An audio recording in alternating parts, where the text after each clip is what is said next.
हे हरिराम कृष्ण जगन्नाथम प्रेमानंदी, ये क्या हो गया? ये सच में हो गया? 227 चेज हो गया। क्योंकि पल भर को तो लगा था कि ऋषभ पंत ने अपना बेस्ट जो है वो आरसीबी के लिए बचा कर रखा है, लेकिन फिर किसी ने धीरे से कहा कि भैया जब पंत शतक लगाते हैं तो टीम हार जाती है, पहले भी हारी थी। विराट भाई बोले सच्ची? तो बना दिया इतिहास। अब इतिहास बना है और 228 प्लस चेज हुआ है, जो आज तक आरसीबी ने कभी इतना बड़ा स्कोर चेज नहीं किया था। तो फैंस की मनोकामनाओं में यह सवाल उमड़ रहा है कि हे प्रभु, क्या 18वें साल में वो होगा जो 2011 और 16 में नहीं हो पाया? हाँ, मतलब आरसीबी ने क्वालिफायर 1 में पहले भी क्वालिफाई किया है, लेकिन फाइनल हार गई थी। 2011 में हार गई थी, 2016 में हार गई थी। लेकिन इस बार क्या आरसीबी पहली बार फाइनल जीतेगी? आरसीबी कह रहे जीतेगी जीतेगी जीतेगी, क्योंकि अगर पहली बार इतना बड़ा स्कोर चेस कर सकती है तो पहली बार फाइनल भी जीत सकती है। क्योंकि आरसीबी ने अपनी हिस्ट्री में कभी भी 200 प्लस चेज 210 प्लस चेज नहीं किया था। 12 बार वो हारे थे और फाइनली वो जीते। और सिर्फ जीते नहीं है, 18.4 ओवर में 6 विकेट से जीते। मतलब जितेश शर्मा ने वो कर दिया जो एक जमाने में एवी डिविलियर्स क्या करते थे। 33 गेंदों पर 85, 257 के स्ट्राइक रेट। हालांकि इस मैच में गजब का मैच था, एब्सोल्यूट सिनेमा था। मतलब हर वो नौटंकी थी जो आप देख सकते थे, और उस नौटंकी पर हम जाएंगे, लेकिन उससे पहले स्कोर कार्ड बता दें। 227 बनाए ऋषभ पंत की टीम ने, ऋषभ पंत ने शतक लगाया, लेकिन आरसीबी ने अपनी पार्टी को कंटिन्यू किया और 6 विकेट से मैच जीतकर क्वालिफायर 1 में जगह बना ली। फिलहाल आरसीबी चौड़ में है, कह रहे हैं thank you Jitesh Sharma, thank you Mayank Agarwal, thank you Virat Kohli. Thank you इसलिए क्योंकि जितेश और मयंक के बीच में 45 गेंदों पर 107 रन की पार्टनरशिप हुई है, जिसमें 33 गेंदों पर 85 ठोके हैं जितेश ने, 30 गेंद पर 54 विराट ने बनाए थे और 23 गेंद पर 41 मयंक अग्रवाल ने। आरसीबी ने तीसरी बार क्वालिफायर 1 में जगह बनाई। आरसीबी ने अपने इतिहास का सबसे बड़ा टोटल चेस कर दिया। आरसीबी पहली टीम बन गई जो घर के बाहर 7 के 7 मैच जीत जाती है। आरसीबी चेस डाउन करती है आईपीएल की हिस्ट्री का 3rd सबसे बड़ा टोटल, और अब प्लेऑफ जो है वो 29 तारीख को है। पंजाब और आरसीबी का मुकाबला है और इस मुकाबले में कौन जीतेगा इस पर दुनिया की निगाहें हैं। एलिमिनेटर राउंड में अगर बात की जाए तो फिर मुंबई और जीटी के बीच में मैच है, लेकिन फिलहाल आरसीबी का डोमिनेंस जबरदस्त है। 7 मैच जीतना और ये बहुत बहुत बहुत बड़ी अचीवमेंट है। आरसीबी ने सीएसके को हराया, एमआई को हराया, केकेआर को हराया, आरआर को हराया, पंजाब को हराया, डीसी को हराया, एलएसजी को हराया, सबको तो हराया है यार। और इसी वजह से लोग कह रहे हैं कि क्या आरसीबी इस साल फाइनल जीत जाएगी? Let's see. हालांकि इस मैच में एक खिलाड़ी है दिग्वेश राठी, उनके साथ स्कैम हो गया, और ये स्कैम सिंगल नहीं 2-2 बार हो गया।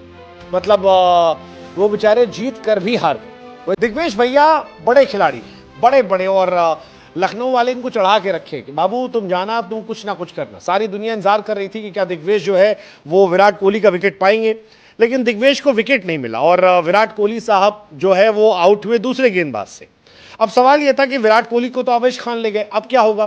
फिर एक ओवर आता है उनका जिसमें वो गेंदबाजी करते हैं और पहली बॉल पर जितेश शर्मा आउट हुआ 49वें। अब अगर वो गेंद नो बॉल ना होती तो शायद आरसीबी मैच नहीं जीत पाती। दिग्वेश राठी विकेट लेते हैं, साइन बनाते हैं, सब कर देते हैं, लेकिन फिर अंपायर साहब कहते हैं नो बॉल। अनुष्का भाभी एकदम खुश होती हैं, विराट भैया खुश होते हैं, और अगली गेंद पर फिर छक्का पर और शतक लगता है। फिर बहुत बुरा मार। चलो ये सब भी चल रहा था, फिर इसी ओवर में एक गेंद आती है जिसमें मयंक अग्रवाल बैटिंग कर रहे होते हैं, दिग्वेश बॉलिंग करते हैं और जितेश नॉन स्ट्राइक पे होते हैं, और ये भाई साहब जाते हैं और अश्विन की तरह उठा के स्टंप पे मारते हैं। अब जैसे ही मैनकड़ आता है, सारी दुनिया की निगाहें जो है वो घूम जाती है, अरे ये क्या हो?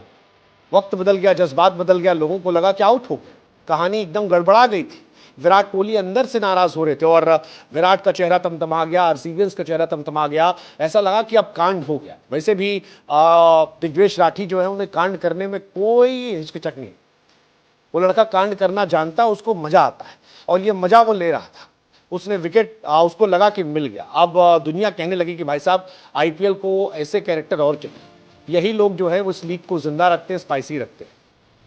कईयों के लिए दिग्विजय उस वक्त सुपरस्टार थे, तो कईयों के लिए दिग्विजय जो है उस वक्त एक ऐसे कैरेक्टर बन गए जिसको देखकर गुस्सा आ रहे थे। आरसीबी वाले तुरंत दिग्वेश राठी के कमेंट सेक्शन में घुस गए कि अब भैया आज तो हम मार कर लेंगे, जबरदस्त मार करेंगे। कमेंट एकदम भर गया, लड़ाई झगड़ा जो है वो शुरू हो गया।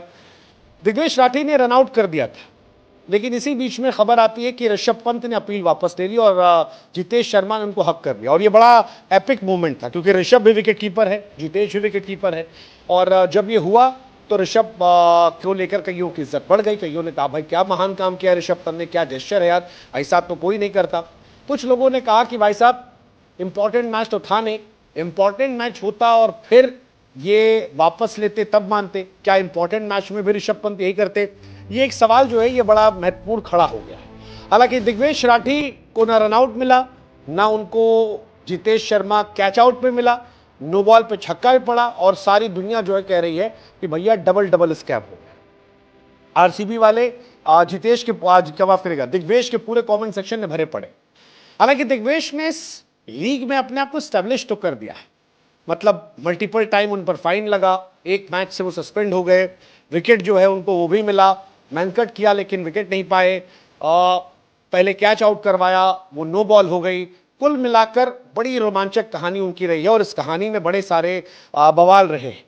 बट ठीक है,